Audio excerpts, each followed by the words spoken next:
មានសិនមួយចំនួនគាត់សួរថាពាក្យដែលបញ្ចប់ដោយ y ដូចជាពាក្យថា study នៅពេលដែលយើងបន្ថែម ing ទៅថាតើយើងគួរអានថា studying ឬក៏ studying ចុះបងប្អូនទាំងអស់គ្នាដឹងអត់ថាតើគេអានបៀបមិនបានត្រូវនៅវីដេអូនេះខ្ញុំនឹងប្រាប់ចម្លើយ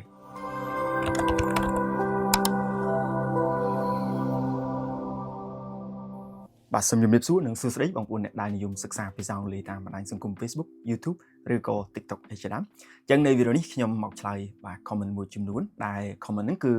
បាទតាក់ទងទៅនឹងការបន្ថែម ing ថាតើបាទអានដូចម្ដេចហើយក៏មានបាទគាត់សួរតាក់ទងទៅនឹងពាក្យមួយចំនួនបាទគេអានដូចម្ដេចអញ្ចឹងឥឡូវយើងចាប់ផ្ដើមជាមួយនឹងបាទ ing នៅពេលដែលយើងបន្ថែមបាទជាមួយនឹងកិច្ចសព្ទដែលបញ្ចប់ដោយ y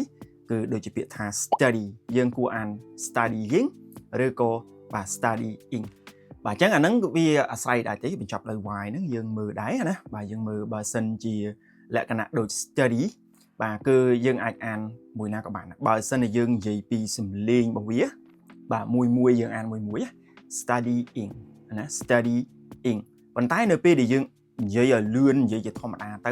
អត់អីទេយើងអាន studying ក៏បានឲ្យសារក្នុងក្បួនបាទភាសាអង់គ្លេសគឺនៅពេលដែលគេថាសំឡេងមួយវាបញ្ចប់ដោយ e ហើយសំឡេងមួយទៀតវាផ្ដើមដោយស្រៈអីចឹងទៅយើងអាចយកអក្សរ y បាទយកមកគេថាភ្ជាប់ដើម្បីងាយស្រួលអានណា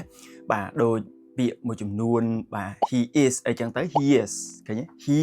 is នៅពេលគេអានឲ្យលឿនណា he is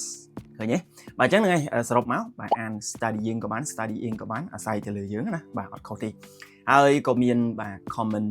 មួយចំនួនទៀតដូចជាបាទពាក្យនេះអីជាដើមគឺគាត់សួរដែរថាតើអានដូចម្ដេចបានត្រូវបាទគាត់ថាអានអត់ត្រូវណាបាទអញ្ចឹងពាក្យហ្នឹងគឺអានថា neural ឥឡូវខ្ញុំសូមបំបែកឲ្យបាទអាហ្នឹងដោយសារអក្សរ u កន្លែងហ្នឹងគឺជា long u បាទអញ្ចឹង long u សម្លេងមកវាគឺបាទ u ហ្នឹងឯងអញ្ចឹង u អូខេ new u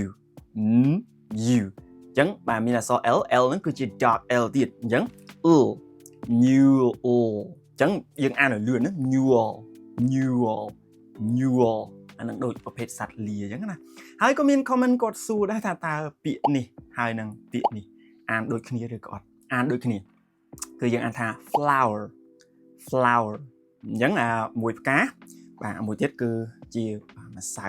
ណាហ្នឹងហើយហើយក៏មានបាទ comment មួយទៀតគឺបាទនេះតកតងបាទពាក្យមួយនេះគឺគាត់សួរថាពាក្យហ្នឹងអានថាម៉េចបាទអញ្ចឹងពាក្យហ្នឹងមានន័យថាកំសៀវអានថា cattle ដល់ពេលតាមក្បួនUS បាទគេអាចនឹងអាន cattle ដល់ពេលតាមបែប UK cattle មានន័យថាកំសៀវអញ្ចឹងមានប៉ុណ្្នឹងទេបើសិនបងប្អូនមានពាក្យណាដែលចង់ឲ្យជួយបកស្រាយគេជួនកាលអាចដឹងថាអានអញ្ចឹងដែរប៉ុន្តែបើគេអានអញ្ចឹងអាច comment នៅខាងក្រោមបាននៅពេលនេះខ្ញុំបាទសូមអរគុណនិងសូមជម្រាបលាបាយ